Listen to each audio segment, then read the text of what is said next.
noite para você. Estamos começando agora mais uma edição do programa Qual é o Valor? Com um assunto hoje muito instigante, um assunto que costuma gerar aí muitas discussões, mas eu vou abrir com uma frase do Papa Francisco, que ele diz o seguinte, para vocês imaginarem qual é o assunto. Uma ciência que se autodefine como absoluta, com uma autonomia total e que nega toda possibilidade de transcendência é suicida. Qual é o nosso tema de hoje? Qual é o valor da ciência e da razão? Para falar desse assunto, nós temos aqui no estúdio o editor do jornal Gazeta do Povo e também responsável por um blog que fala sobre ciência e fé, Márcio Antônio Campos. Obrigada, Márcio, por estar aqui conosco. Muito obrigado pelo convite, é uma alegria para mim estar aqui com você. Melhor ainda falar desse tema que você gosta tanto, né? E também teremos a participação do querido Padre Neco, que já esteve conosco aqui no programa Qual é o Valor. Olá, Padre, obrigada pela participação. Seja bem-vindo. Márcio, um prazer estar aqui com vocês aqui nessa noite também. Que bom. Então eu já vou lançando aqui uma questão, que até foi também uma sugestão do próprio Márcio, quando eu conversei com ele, né?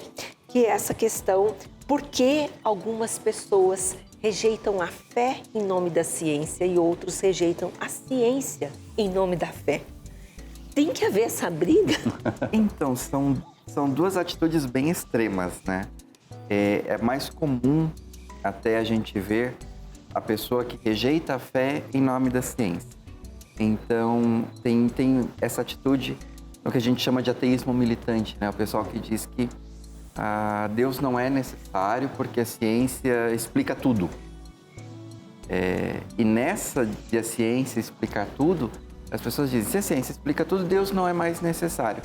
Porque são as pessoas que enxergam Deus só como a explicação das coisas.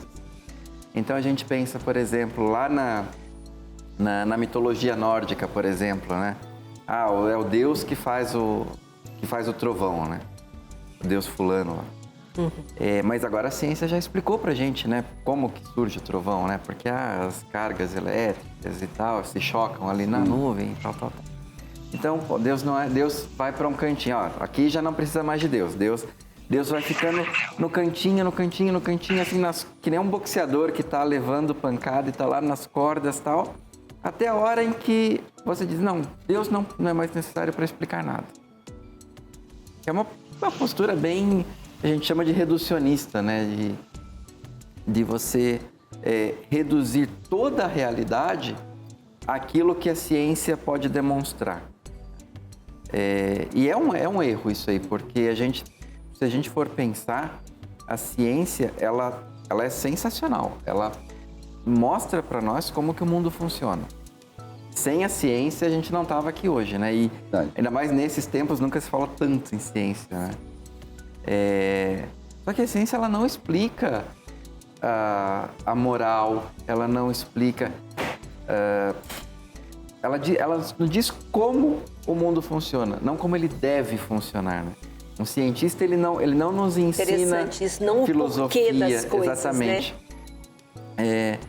Então, por exemplo, tem pessoas que elas reduzem toda a experiência humana ao material. Então, não existe amor, por exemplo. É só um monte de hormônios que estão dentro do seu corpo que fazem você gostar de alguém, ter uma atração por uma pessoa e tal. É tudo reação química. Ignora o transcendente. Ignora totalmente as nossas escolhas, a moralidade. Então, por que, por exemplo, existe gente que doa a sua vida totalmente por outros, né? Então, pensa uma Madre Teresa. Isso, né?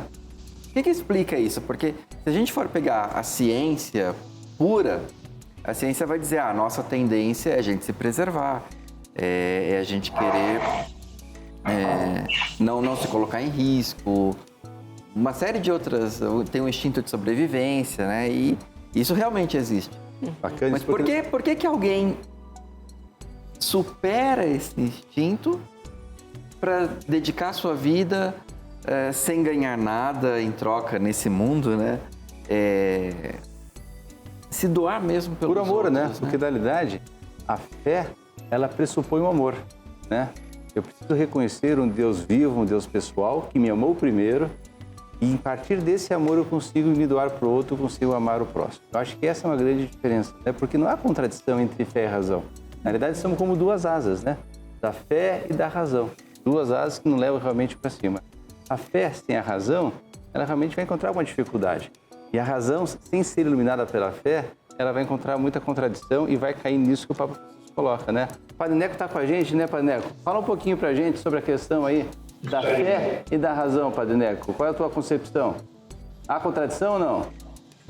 Bom, pois a contradição foi colocada pelos homens, né? Infelizmente, ao longo da história, ao longo da história da humanidade, e sabemos, né, você já comentou mais um pouco aí, que esse embate, essa luta entre esses conhecimentos que provém da razão, que provém da fé, pois são antigos, né, se manifestaram desde lá da Grécia Antiga. A gente vê como ao longo da história da cultura ocidental, sobretudo, sempre houve essa dificuldade, essa busca em estabelecer uma relação entre essas duas formas de conhecimento, né? Então, pois é isso que nós experimentamos, né? E, como você também já comentou aqui, pois, o grande São João Paulo II, né, através da vida da Ratio, buscou realmente harmonizar essa realidade. Elas não são contrapostas. Tem razão, pois é uma citação aqui de João Paulo II, constitui como que essas duas asas pelas quais o espírito humano se eleva para a contemplação da verdade. Foi Deus quem colocou no homem o desejo de conhecer a verdade, de o conhecer, para que, conhecendo e amando, possa chegar à verdade plena sobre si próprio.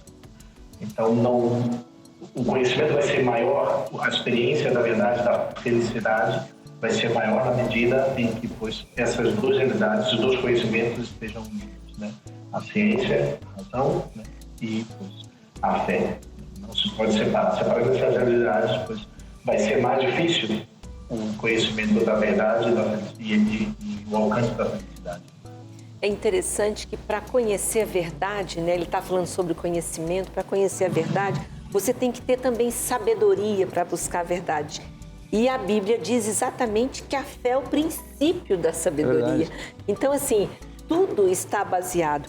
Mas eu quero mostrar para vocês agora um trecho de um filme. É um filme também que não é novo, gente, mas é um filme que traz exatamente essa discussão, né, entre razão, entre fé e razão. O filme chama Deus Não Está Morto. Se você não assistiu ainda, assista, porque é muito interessante ver os embates do professor com um aluno que se recusou a escrever na página Deus Está Morto. Vamos acompanhar esse trechinho. Michel Foucault, Bertrand Russell, Ludwig Feuerbach, Bertold Brecht, Friedrich Nietzsche, Ayn Rand, George Santayana, Demócrito, Denis Diderot, David Hume, John Stuart Mill, Albert Camus, Richard Dawkins, Sigmund Freud, Noam Chomsky. A lista continua. Filósofos, poetas, cientistas, escritores, todos com intelectos gigantes. Mas o que todos eles têm em comum? Bom, eles são, ou eram, ateus. Com base no francês do século XVI, ateísme. Do grego, theos, quer dizer Deus, e do prefixo a, que quer dizer, como sempre em grego, ausência. Em resumo, todos os pensadores que citei assumiram a forte opinião de que não existe nenhum Deus. Eu quero evitar debates sem sentido e pular para a conclusão que todos os segundanistas já conhecem. Não existe Deus. O que eu quero de todos vocês é que preencham as folhas que eu distribuí com 3 pequenas palavras. Deus está morto. E quando terminarem, por favor, passem os papéis pela direita.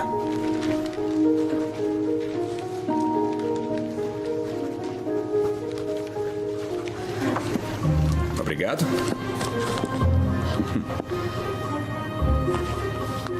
Com licença, senhor... Wheaton. Josh Wheaton. Senhor Wheaton, algum problema? Eu não posso. Não posso fazer o que o senhor mandou porque eu sou cristão. Não se preocupe. Você ainda pode voltar para o dormitório E ficar de joelhos e orar ao lado da cama se quiser. O que faz na sua vida é só da sua conta, mas o que faz nesta aula é da minha. É que eu não posso. Muito bem, Sr. Wheaton. Permita-me explicar a alternativa. Se você não consegue admitir que Deus está morto para os fins desta aula, então vai precisar defender a antítese que Deus não morreu e tem que fazê-lo diante da classe, em cima do pódio. Se fracassar, e você vai, perderá esta unidade e também 30% da nota final de imediato. Está disposto a aceitar isso?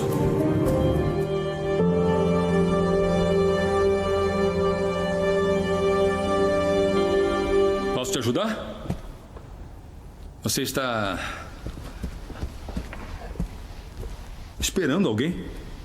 É, vamos dizer que sim. Mas parece que ele não está em casa. Talvez seja por isso que ele me enviou. Podia assinar o papel endossando uma coisa na qual eu não acredito. Ou eu posso cometer suicídio acadêmico diante de uma plateia tentando provar que Deus existe.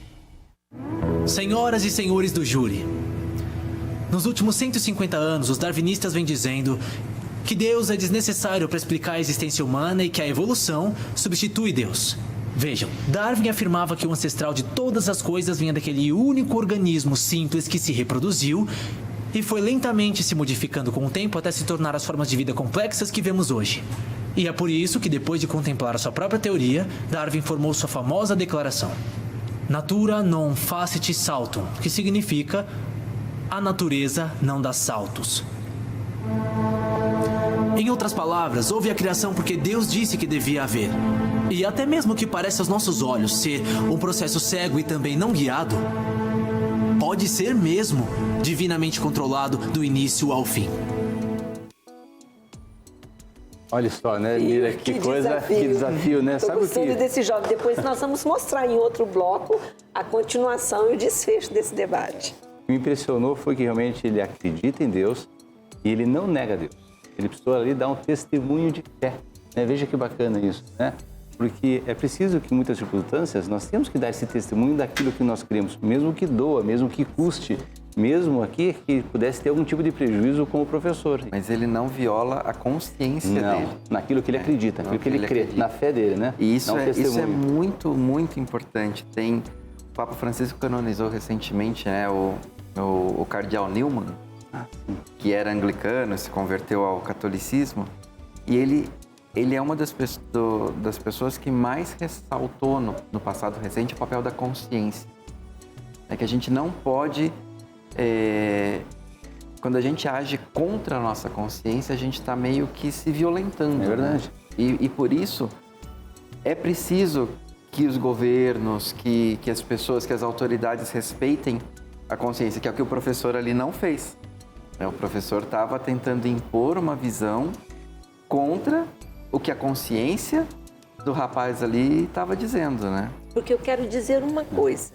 É exatamente nessa fase, e você que está nos assistindo em casa, talvez já viveu essa experiência com o filho, que os meninos começam a sentir uma certa vergonha, quando eu digo os meninos, os nossos filhos, quando são questionados sobre fé, porque daí eles estão ali se defrontando com a ciência pura, como disse o professor, né? Intelectuais gigantes. Como é que eu vou contestar isso com a minha fé? Então, padre, o que o senhor diria para um jovem que viesse diante do Senhor fazer essa pergunta? Como não dar vexame na minha sala de aula? Como não cometer um suicídio acadêmico, como ele falou? Essa talvez seja o grande temor dos pais, né? E a grande dificuldade que os jovens encontram hoje, especialmente ingressando no ambiente universitário. Eu acredito que tem dois problemas em si em relação a isso. Né? Primeiro, o problema do conhecimento. Né?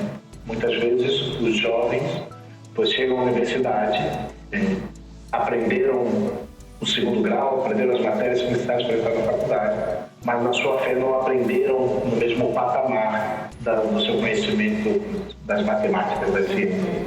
Então, tem uma deficiência no conhecimento da fé. Então, eles não têm a base para poder defender a sua fé. E um segundo problema, que talvez eu acredito seja mais forte até do que esse, é que, como os jovens, né, especialmente precisam dessa reafirmação do grupo, não querem se sentir isolados, eles terminam, de certo modo, até renegando a sua fé, né, ou não saindo ao passo para defender e manifestar, né, a sua fé, para não ficar sem amigos, para não ficar sem companheiros na comunidade, né? Então, eu creio que isso é muito corrente. Eu lembro quando eu estava no Chile, né, uma menina que se aproximou e falou: padre, eu me senti super envergonhada hoje porque um dos professores, né, começou a atacar a igreja, atacar a fé, e falar em tudo, e depois de um momento ele perguntou: quem que é cristão, quem que é católico, né? E ela falou: eu não tive a coragem de levantar, né? Eu reniei minha fé naquele momento. E isso é muito comum, né? Mas eu até falo, mais do que por uma falta de conhecimento da fé, de conhecimento com uma base doutrinal da fé, de poder defender as razões da sua fé, acontece muitas vezes essa vergonha ou esse não querer se sentir solidário no meio ambiente entre seus amigos, de que ali ela é diferente, a pessoa crê, né? Então te sofre. Interessante isso que o padre falou, que eles não são preparados para a fé na mesma medida em que são preparados para a ciência dentro do ambiente escolar. E aí eu digo, né, responsabilidade de todos nós, pais. Mira, porque na realidade, né, a gente pode até praticar alguns atos de fé, mas fé também é uma virtude que precisa ser praticada. Então é preciso a gente praticar a virtude da fé junto com os filhos, ensiná-los, e esse hábito constante de vários atos de fé vão dar essa fortaleza para que eles depois não reneguem a fé. E eu achei muito interessante também, o que você achou, Márcio? O menino, quando ele faz toda a defesa dele, ele foi na ciência. Ele quis mostrar que a própria ciência não explica tudo. Pela própria razão. Alguns, não é? O que ele fala ali, quando ele fala dos darwinistas, né? E esse é um tema que eu li bastante sobre ele, a gente tem que separar o que é a teoria da evolução mesmo, a parte científica, que é a explicação de como que os seres vivos foram se diferenciando e dando origem às várias espécies, e o que ele chama ali de darwinismo, que é a pessoa, e um dos intelectuais brilhantes ali da lista, que é o Richard Dawkins, é um especialista nisso. Ele pegou a ciência da evolução, que eu até posso adiantar aqui, que para mim é a melhor explicação que existe para a diversidade da vida na Terra, mas ele pegou a ciência, então toda aquela coisa da seleção natural, da deriva genética, etc. Sim. E ele extrapolou aquilo para a filosofia. Perfeito. Então ele disse, como a natureza funciona assim, então não existe propósito na natureza. Então Deus não existe. Então, assim é assado. O próprio Charles Darwin, ele nunca disse isso. Exato. Nunca foi a intenção dele dizer isso. De fato, ele era agnóstico, mas por causa de uma série de outras circunstâncias da vida dele, ele perdeu a filha de que ele mais gostava, com 10 anos, doente. Aquilo abalou muito, né, a vida dele. Então, outras circunstâncias fizeram com que o Charles Darwin deixasse de acreditar em Deus. Não foi a pesquisa que ele fez e que revolucionou a ciência, não foi só a biologia razão, moderna, né? Mas tem gente que pega isso e extrapola para a filosofia, para a teologia, para outras áreas, e colocam isso na conta da teoria da evolução do Charles Darwin, sendo que nem a teoria diz isso, nem o Charles Darwin dizia isso. Aí já são outras pessoas que estão pegando e transformando. Elas estão cruzando o limite da ciência, né? Porque a ciência, ela vai até uma parte ali, que é, vamos explicar como as coisas funcionam. E aí a pessoa está tirando ali conclusões filosóficas, de propósito e tal. E é engraçado porque essas pessoas que dizem, não, o único conhecimento que vale é aquele que vem do laboratório, né? Não, pelo contrário. É o que a gente consegue medir, o que a gente consegue pesar, o que a gente consegue provar. Essa própria afirmação de que o único conhecimento que vale é o que a gente pode comprovável, concretamente, essa afirmação ela não é comprovável em laboratório, né? Ela é filosofia. No próximo bloco a gente vai falar sobre isso, né? Na verdade, que a fé, na realidade, é justamente o contrário disso, né? É você crer naquilo que você não vê. Não vê. Muito bom, gente. Nós vamos falar também o que a fé faz diferença em nossas vidas. Como é viver uma vida com fé, uma vida de fé. Fique aí que nós já voltamos.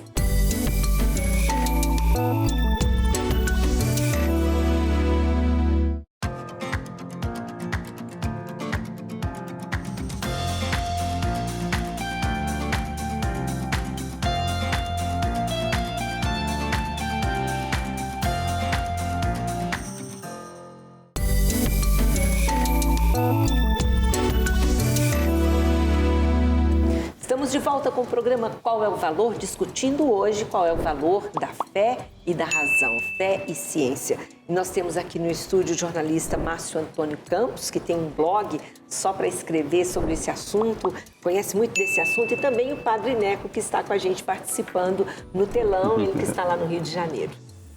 Mira, eu fiquei aqui pensando na mudança do bloco, né, a questão dessa visão distorcida da fé, né?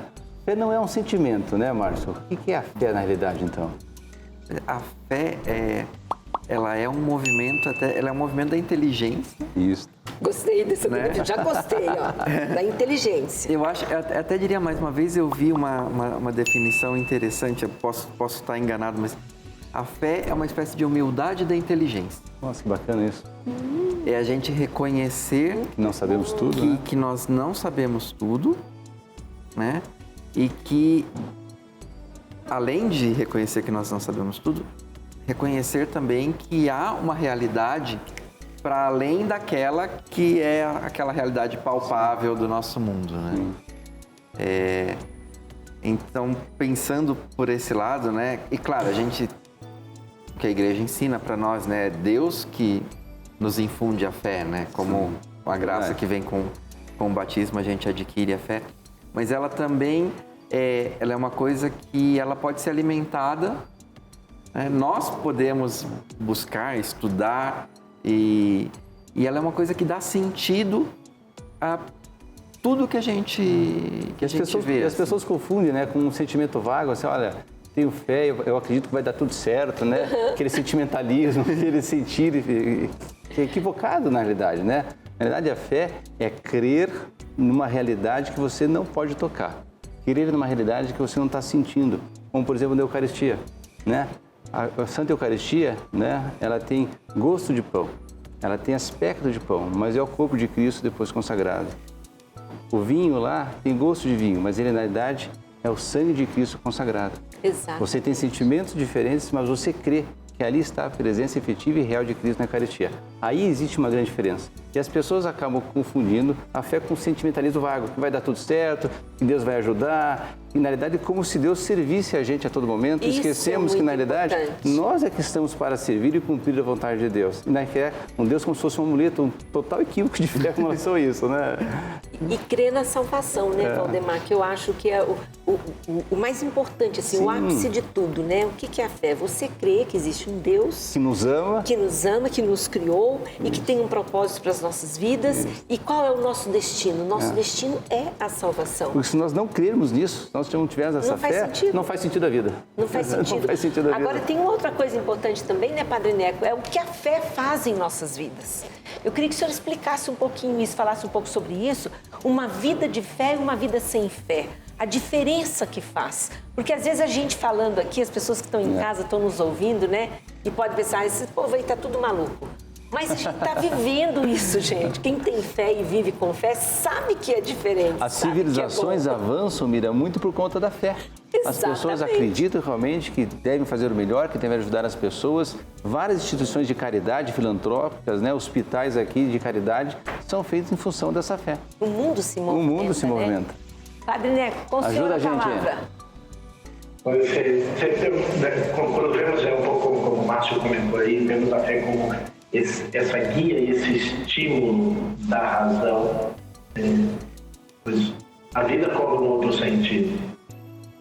A base, né, o fim da fé que está centrado como colocar a Deus o fim de nossas vidas, né, a razão do nosso ser, do nosso existir, né, que dá um verdadeiro sentido para as nossas vidas, um sentido que vai além das realidades desse mundo. Porque se ficamos presos no carpe diem, né, viver a realidade desse mundo, né, vivamos, né, comamos e bebamos que amanhã morreremos, pois qual é o sentido da vida? Não pode ser só isso. Porque seria uma vida sem esperança, seria uma vida sem sentido, né? Se tudo está aqui e uma realidade, especialmente quando vemos uma realidade, muitas vezes, de pessoas que vivem umas realidades difíceis, duras, tristes, se só isso fosse isso e já, qual seria o sentido da vida, né? A fé nos dá esse sentido maior, o sentido da salvação, o sentido do céu, o sentido do amor, o sentido da plenitude, da alegria, da felicidade. Porque a verdade e a felicidade que vão muito unidas, né? A nossa razão e a nossa fé quer nos guiar para esse sentido. E por isso, pois, uma pessoa que vive sem fé, se acha que pois, só a sua razão vai dar sentido ao seu existir, pois ela vai perecer, né, tristemente, como muitos até desses filósofos que se colocam no filme tiveram os fins de suas vidas tristissimamente, né? Alguns beijando os cavalos e outros, como contou uma história assim, de alguns filósofos que terminaram suas vidas tristemente. Quando eu era criança, a gente cantava uma musiquinha assim. A verdadeira paz só tem aquele, lembra? Que já conhece a Jesus. A fé traz paz, gente. A fé traz sabedoria. Faz bem para a saúde, Mira? Faz bem para a saúde, não é? Tem pesquisas. Fala um pouquinho sobre isso para nós, Márcio. Pesquisas que mostram a influência da fé na cura de pessoas. Isso está razoavelmente documentado, né? É assim, não é... A gente não vai ter aquela evidência para voltar naquilo que algumas pessoas dizem, só vale o que está no laboratório, né? A gente não vai ter a evidência, a gente não vai observar, né, o efeito da fé na nossa saúde, mas tem pesquisas, sim, que documentam que pessoas que têm uma fé mais sólida, às vezes o processo de recuperação delas de determinadas doenças é melhor. É claro que a gente não pode enxergar a fé como essa muleta, como uma garantia de que nada de ruim vai nos acontecer. Não é isso. Não é isso, exatamente. Coisas ruins acontecem para pessoas excelentes, pessoas que têm fé muito sólida. Então, não é para a gente enxergar dessa maneira. Não. Mas que a fé realmente colabora, às vezes ela se concretiza, às vezes, em certos processos e a gente também não está falando de curas milagrosas que existem, estão documentadíssimas aí nos arquivos da igreja e tal, mas que a fé, ela nos traz uma atitude que ajuda a enfrentar eleva a alma, situações, né? Ela dá sentido, então, para a gente falar, por exemplo, da questão da ciência, né? O que a ciência nos mostra, desde as coisas mais maravilhosas, né? A imensidão das galáxias e a perfeição de formas na natureza. Mas ela também nos explica grandes catástrofes e doenças e males. A fé pega tudo isso e dá sentido. Eu li uma comparação num livro, parece que essa comparação é do Chesterton. Imagina o tapete. Autor, viu? Tapete, né? A gente vê um lado do tapete, ele é o desenho, aquelas tapeçarias medievais, né? São aqueles desenhos lindos e tal, tudo perfeitinho e tal. Se você olhar do avesso, é um monte de riscos para lá e para cá e tal. Nós estamos vivendo do lado do avesso do tapete. A gente só vê os risquinhos, às vezes sem sentido, às vezes contraditórios, aquela fé, então, vira maçaroca. O tapete pro lado bonito, então. A fé nos mostra que existe o lado bonito. O outro lado, isso. Amei isso. Muito bom. Pode ser que a gente só descubra o lado bonito na outra vida. Verdade. Né? Mas a fé já nos mostra que esse lado bonito existe. Isso aquele traz monte de esperança fios. pra nós. Exatamente. Eu fico pensando, porque na realidade, sem a fé, nós estamos presos no chão, né? Presos aos nossos erros, aos nossos acertos, né? Sem acreditar que existe um Deus que nos perdoa, que nos ama e que faz sentido para tudo, né? Tudo vale a pena, né? Nessa questão, se você realmente percebe que existe um Deus criador. Senão a gente vai ficar apegado aos erros, aos acertos, né? E não perceber que, na realidade, nós temos que voar alto, né? E o que nos faz voar alto que é tudo acaso, né? O acaso faz isso, o acaso faz aquilo. que é também uma coisa que se extrapolou da teoria da evolução, não é tudo acaso. O aleatório, tudo é por acaso, não tem um plano, não tem... o acaso existe para nós, né? Mas para Deus não. Para Deus é todo um plano. Tudo faz sentido. Não quero dizer com isso que Deus está sempre lá intervindo, né? Deus olha para uma pessoa e diz, não, você vai ficar doente. Deus olha para a nuvem e diz, não, você vai chover agora. A natureza funciona e Deus deixa a natureza funcionar, né? O mais sensacional que eu acho na teoria da evolução, por exemplo, é que Deus fez um mundo e deu regras para essa natureza se fazer sozinha. Florescer, É um negócio crescer, assim... Se a gente for pensar, é muito mais incrível, sensacional, um Deus que faz isso, né? Que dá ao mundo, a natureza, a capacidade para cuidar, para criar, de crescer com seus mecanismos naturais, do que um Deus que fosse ali de coisinha em coisinha, dizendo, agora macaco, agora esquilo, agora ovelha, agora rosa, agora tal. Que fosse criando as coisas assim de uma em uma, né? É muito mais sensacional você pensar... uma outra comparação também que eu li, que é... Se você vê o relógio, né? Você tem as pecinhas do relógio e tal. Você admira o relojoeiro que pega as pecinhas prontas e monta tudo mais. Mas você admiraria muito mais um relojoeiro que às vezes desse um estalo de dedos e de repente o material bruto ali começasse a se transformar nas pecinhas do relógio e se encaixar no relógio até aparecer lá os ponteiros girando. Vamos ver o que as pessoas que estão... o cidadão pensa sobre fé. A nossa equipe foi às ruas para ouvir a opinião das pessoas e se teve alguma experiência de fé que marcou e tal.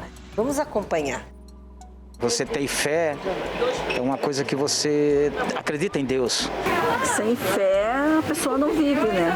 Sem fé é impossível agradar a Deus. O primeiro passo que nós temos que ter na nossa vida. É a fé que faz com que você seja temente a Deus e que você possa fazer um projeto de santidade. Precisa de muita fé.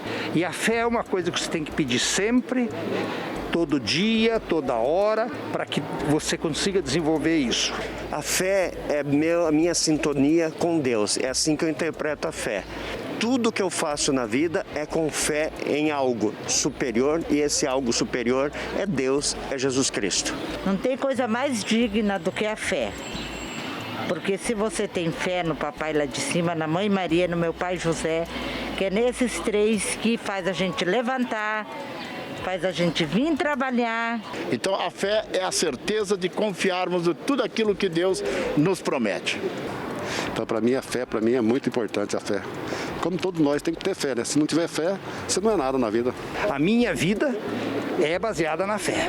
E tudo que eu faço não é por sorte, é por Deus. Por isso, eu tenho fé. Já tive problemas e com a minha fé eu curei, não precisou nem de remédio, de medicamento. Tomei um remédio errado, então foi Deus que me curou, porque não tinha o que fazer, mas eu estava num lugar que não tinha ninguém. Foi quando meu pai ficou doente. Eu pedi para Deus, porque Deus tirasse ele do sufoco lá, tirasse daquela enfermidade, e ele conseguiu. A fé em Cristo nós temos diariamente. Por quê? Quando eu suplico que Ele faça parte da minha vida, é que eu tenho a certeza e a fé de que realmente Ele vai fazer alguma coisa na minha vida. A minha esposa, no 7º mês de gravidez, o médico constatou imediatamente que ela estava com eclâmpsia. O médico falou isso para mim. O senhor tem fé? Eu falei, tenho. Então faça orações com muita fé e eu vou fazer a minha parte no centro cirúrgico, vou fazer o parto do seu filho e vamos tentar salvar a mãe ou a criança. Alguns minutos mais tarde, ele voltou e disse, o senhor tem fé? Eu salvei os dois. Ele está nos cuidando, está nos dando forças e vontade de continuarmos vivos nesse mundo, que não está fácil. Você vê, né, Mira? Quantas experiências, né? O brasileiro tem muito mais fé do que se imagina, né? Quantas histórias bonitas que tem aí. E eu vejo esse momento de pandemia, né? E nós rezamos e acreditamos que essa pandemia vai passar, né? E rezamos para que os cientistas encontrem a cura, nós rezamos para que realmente os médicos atendam bem os pacientes, né? Rezamos para, de repente, não sermos contaminados, muito embora temos que todos tomar as cautelas necessárias. Mas eu quero ouvir com o Padre Neco, né? Não é o caso de nós rezarmos para Deus, né? Para Deus acabar com a pandemia, para Deus realmente colocar a solução. Porque a gente reza para atender o médico, que é importante, os cientistas, mas por que não rezar realmente firme para que Deus acabe com a pandemia? A fé leva esse ponto, Padre Neco? Pode ser também, não deve ser, né? Toda a realidade da nossa vida, tanto a realidade natural quanto a realidade espiritual, tem que ser constantemente colocada nas mãos de Deus. E isso é uma demonstração de fé, realmente, que Deus não só cuida da nossa realidade espiritual, né? Da nossa realidade de oração, da nossa realidade de sacramento, mas, sobretudo, que Ele cuida de um global de toda a nossa vida, tudo que somos, né? Dos nossos trabalhos, dos nossos afazeres, e tudo pois está unido nessa mesma realidade de fé. Não podemos separar o homem na sua realidade de fé, da sua realidade da razão, né? Do seu viver de cada dia. Porque pois somos uma única pessoa, né? A nossa fé deve englobar toda a nossa vida, tudo aquilo que fazemos. Todo o nosso ser, todo o nosso atuar tem que transmitir essa fé, né? Pois se eu voltar a trabalhar e trabalho numa realidade como cientista, como biólogo, como quem cuida da confecção de algumas realidades, de alguma medicina, mas eu vou pedir também a Deus a luz da fé, mas sobretudo a luz também da razão, para que Ele me ilumine, para que eu vá encontrando aqueles caminhos, aquelas vias, aqueles elementos para poder desenvolver a cura, o remédio para isso. Então a fé não pode estar separada assim, não, agora não, Deus não tem nada com assim, ao contrário. Deus quer a salvação dos homens na plenitude do seu ser, não só do seu ser espiritual, mas do seu ser físico. Então Deus também quer o melhor para a realidade do homem, né? Eu creio que, e realmente, voltando ali do Papa São Grande, São João Paulo II, ele fala que a quebra de uma dessas asas, né, da fé ou da razão, conduz o homem a uma subvida, né? Faz com que alguns pensem somente em si e em aumentar seus bens, em ter mais alguma pessoa exitosa ou até mesmo tirar do outro, né? E algumas vezes valendo-se da fé para usufruto próprio. Mas uma fé verdadeira que nos leva a buscar o amor a Deus, o amor ao próximo, nos faz melhores pessoas e faz também o desenvolvimento das ciências naturais, das realidades naturais, buscar o melhor para o benefício, a glória de Deus e para o benefício dos homens. Né? Interessante, né, Valdemar, Márcio, porque sem fé a nossa tendência é não sermos homens bons. A soberba, mas, né? Exatamente. A soberba invade o coração daquele que não vai ter fé. E com fé é exatamente o contrário. Você começa a adquirir essas virtudes que você falou e a tendência é você se assemelhar mesmo à figura de Cristo, que é o que a palavra fala. É isso aí. Não é isso? Então, gente, para fechar esse bloco, daqui a pouquinho a gente volta com o encerramento daquele filme para você ver o que aconteceu com o jovem Ethan. Eu quero dizer o seguinte, você que está em casa acompanhando esse programa, aproveite essa reflexão que a gente está fazendo aqui para pensar em qual área da minha vida eu estou precisando exercitar mais a minha fé. E também, Será Mira, que eu estou vivendo uma vida de fé? E também pedir fé, né? Senhor, eu creio, mas aumenta a minha fé. Excelente. Já voltamos.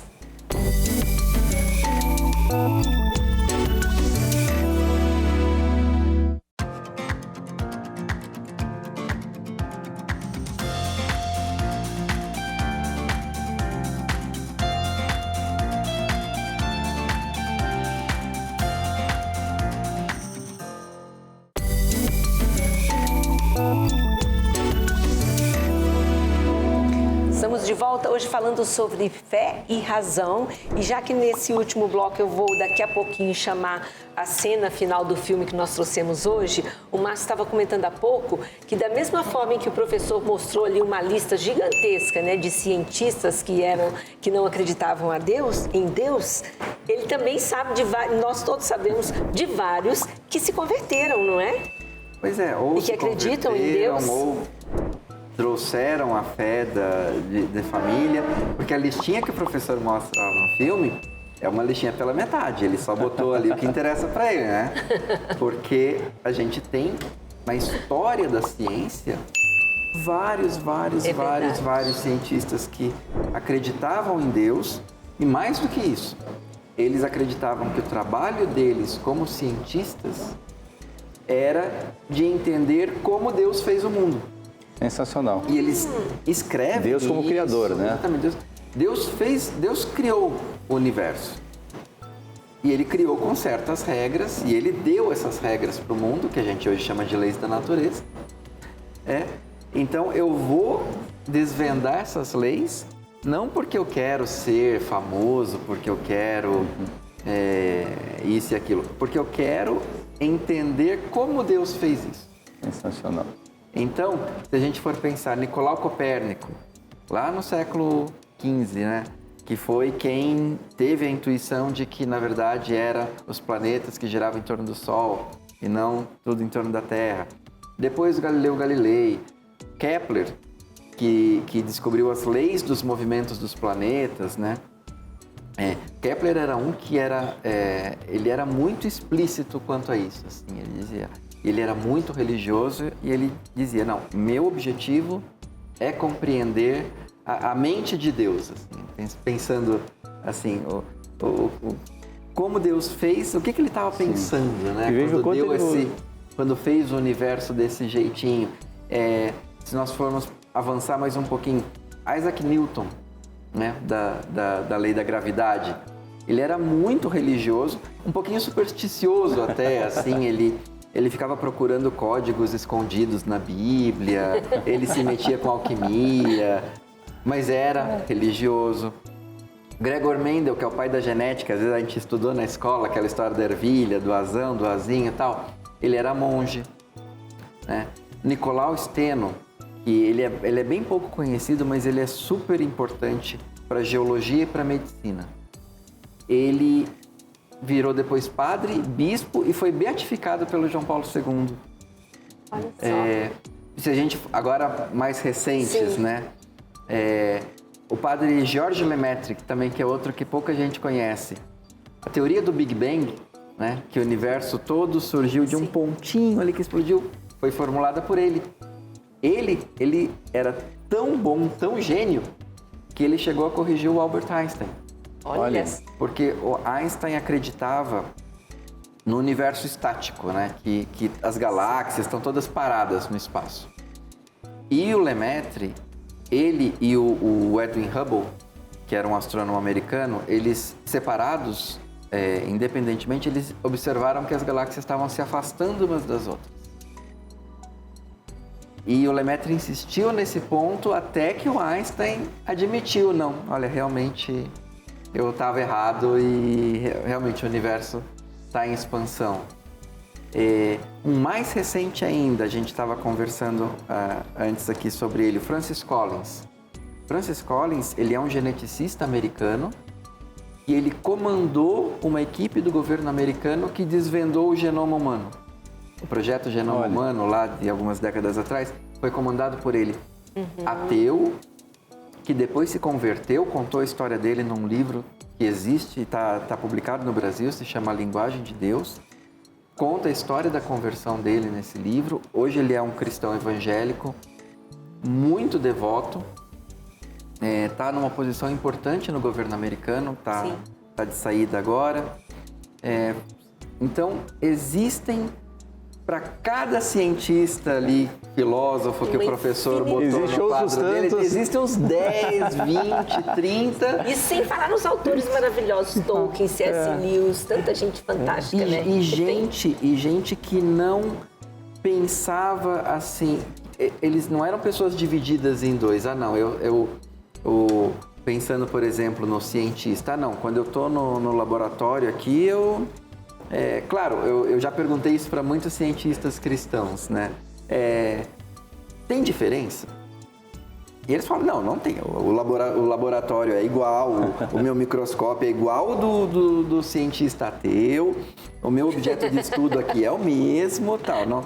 Não é que é diferente.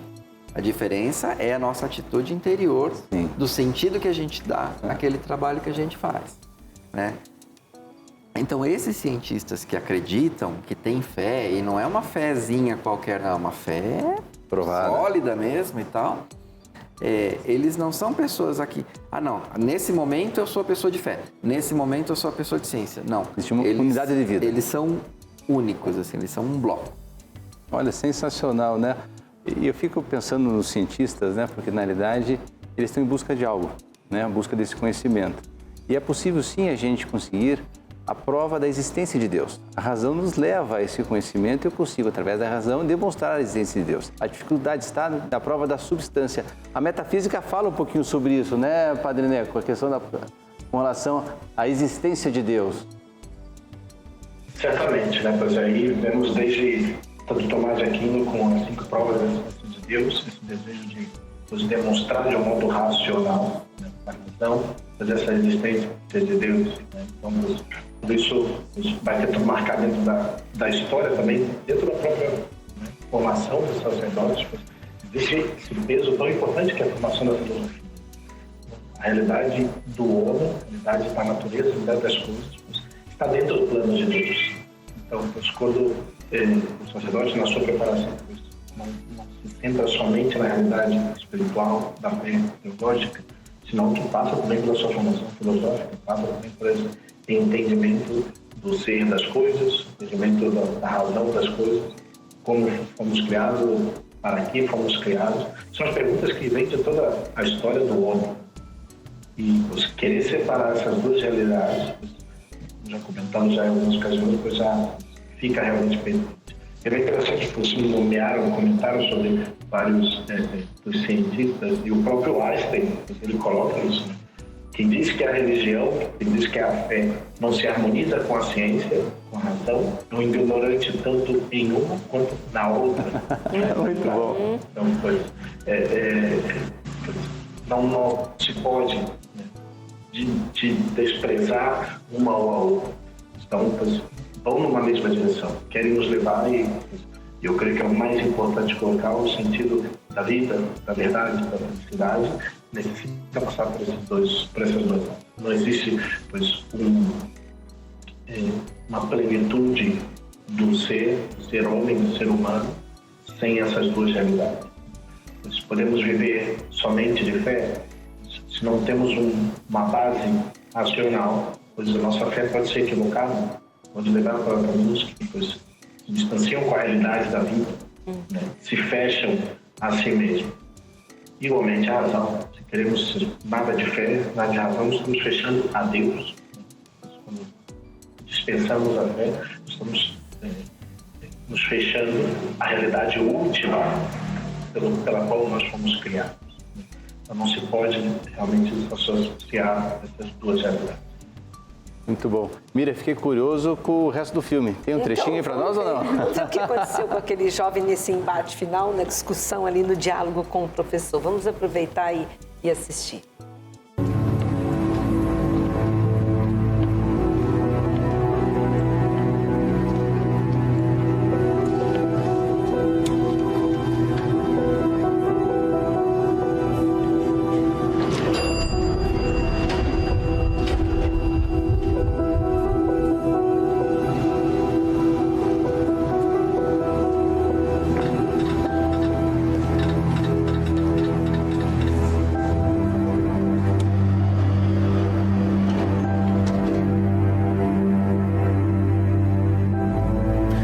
Cometi um erro com você. Deixá-lo falar diante da minha classe e vomitar sua panfletagem. Mas hoje, vamos alterar as coisas.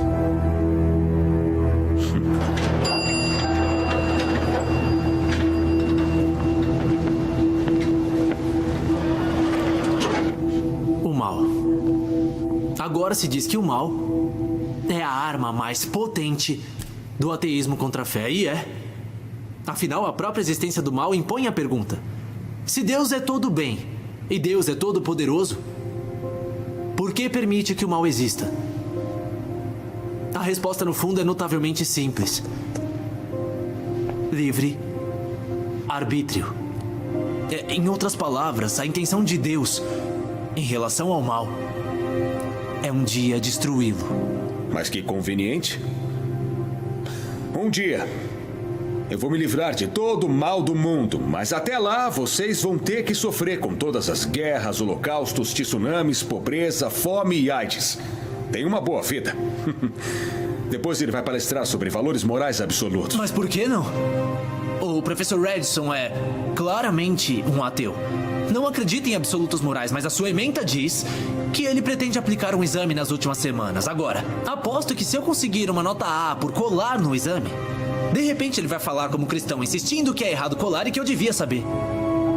Contudo, que base ele tem? E se meus atos são calculados para me ajudar a vencer, então por que eu não devo realizá-los? Para os cristãos, o ponto fixo da moralidade, o que constitui certo e errado, é uma linha reta que leva direto para Deus. Então está dizendo que precisamos de um Deus para sermos morais, que uma moral ateísta é uma impossibilidade. Não, sem um Deus não existe motivo real para ser moral, sabe? Nem existe um padrão do que é comportamento moral. Para cristãos, mentir, colar, roubar. No meu exemplo, roubar uma nota que não me pertence é proibido. É uma forma de roubo, mas se Deus não existe, como Dostoiévski afirmou famosamente, se Deus não existe, então tudo é permitido. E se tudo é permitido, é impossível viver em sociedade. Não seria possível viver em sociedade, a gente conviver e viver pacificamente. Se eu posso fazer tudo, você pode fazer tudo, e aí? A fonte da moralidade, alguns ateus ainda vão tentar escapar dessa questão com a tal da regra de ouro, né? A gente não faz para os outros aquilo que a gente não quer que façam para nós. Tá. Mas aí como é que você lida com alguém que não está nem aí para isso?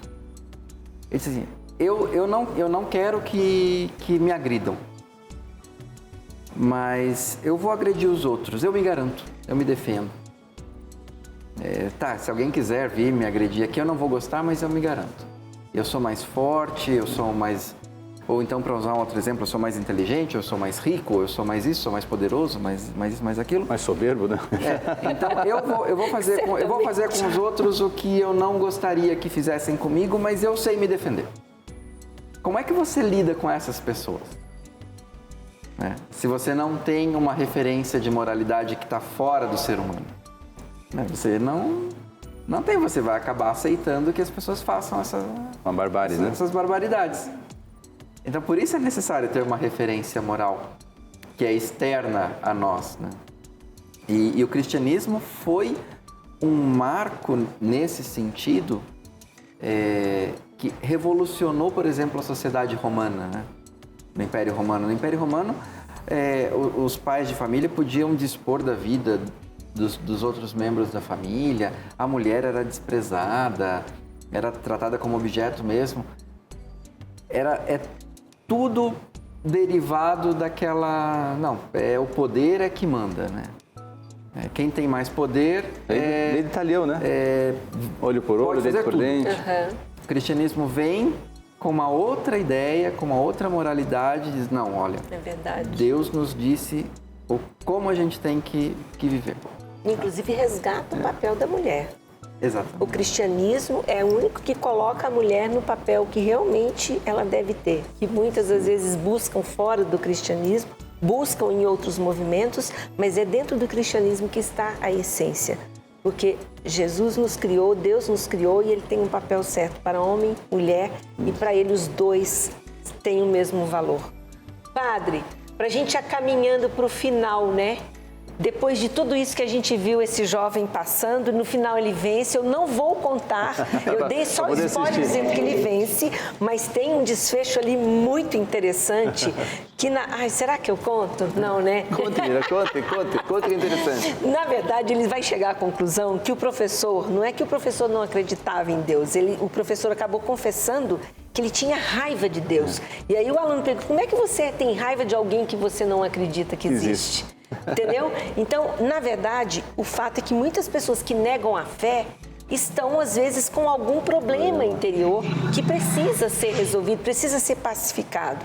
Queria que o senhor comentasse um pouco disso também, padre, que são questões internas nossas que precisam ser resolvidas, né?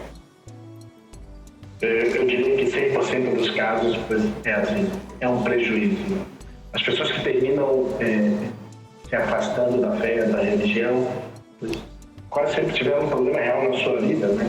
Muitas vezes com a própria situação de uma realidade da igreja, um membro da igreja, ou alguma situação de perda de parentes.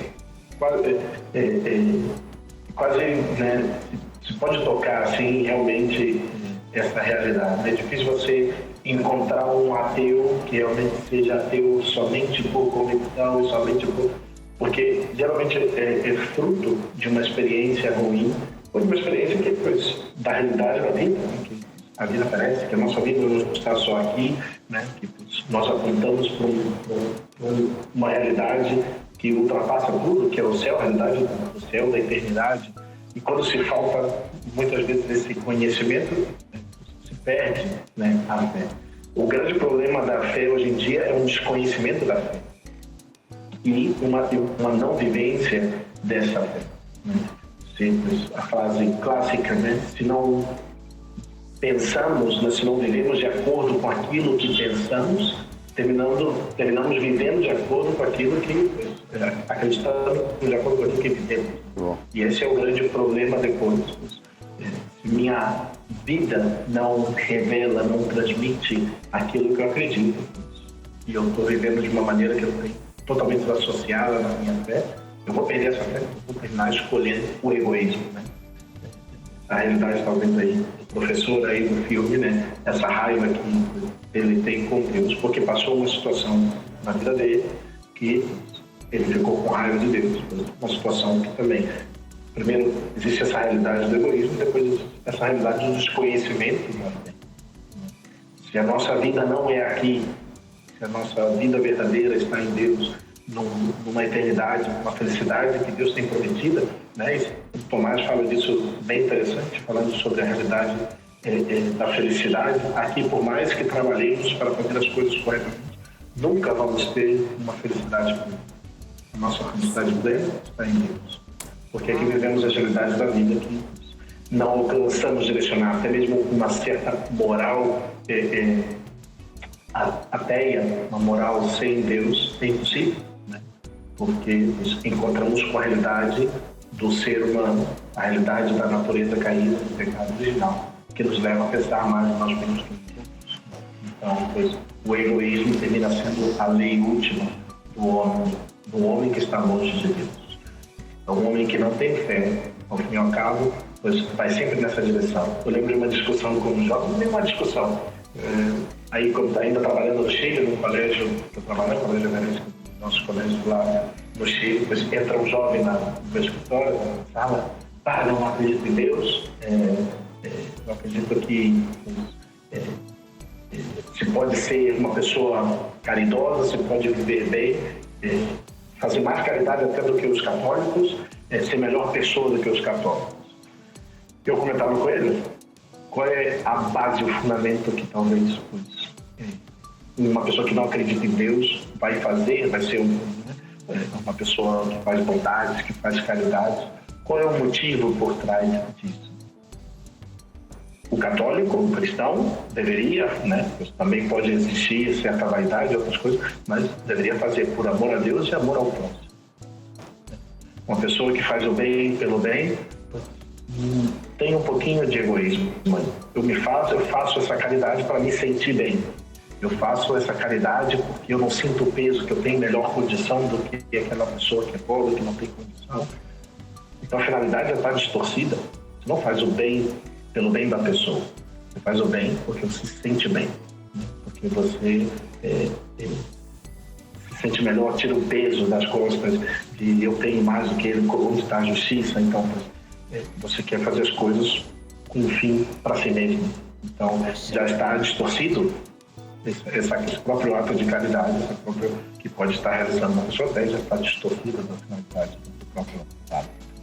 Esse assunto, a gente iria aqui longe em mais um programa, né, Valdemar? Sim, Meira. Eu fico pensando aqui, né, que é importante, então, crer em Deus e crer na presença de Deus em sua vida, né? E que a gente possa ter esse status de fé. Falar, meu Senhor e meu Deus, creio firmemente que estás aqui, que me vês, que me ouves, e seguir trabalhando e ajudando ao próximo com essa presença de Deus em nossa vida.